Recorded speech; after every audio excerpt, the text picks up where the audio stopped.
झल झल झलकौ पिया बड़ी डोज देलक कहबन विटामिन छौड़ी खाही छोहारा अरे नो से गारा जब हुआ अंधारा बाजा जब भारत तब पियावा पंपा मारा नो से गारा जब हुआ अंधारा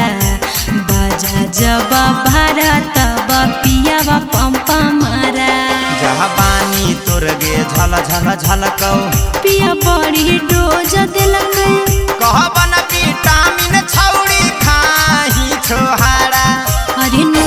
से गारा जब हुआ अंधारा बाजा जब भारत तब पियावा पंपा मारा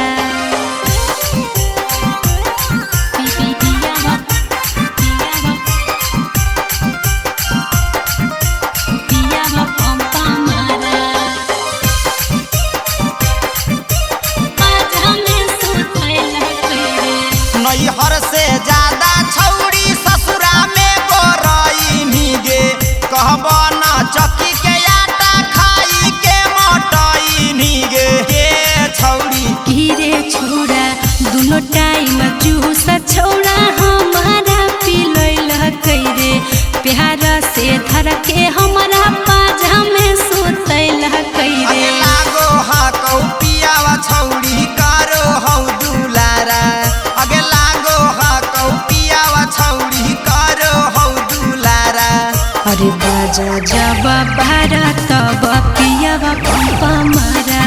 अरे नो से गारा जब हुआ अंधारा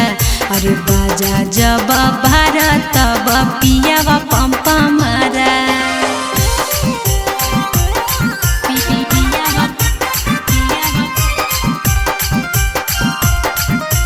पियावा पंपा मारा हमारा खिलैल कैरे के तोरा बोलेंगे छौड़ी एते सूखा देला कौगे सूखल गछिया में पानी के डालला कौगे हमारा खिलैल कैरे रंजीत प्रेमी सैया सब सुख देल कैरे रंजन भूखल रह के हमारा खिलैल कैरे लागो हौ मसाज छौड़ी कैला कौ दोबारा हेगे लागो हौ मसाज छौड़ी कैला कौ दोबारा अरे बाजा जब भारत तब पियावा पंपा मारा अरे नो से गारा जब हुआ अंधारा बाजा जब भारत तब पिया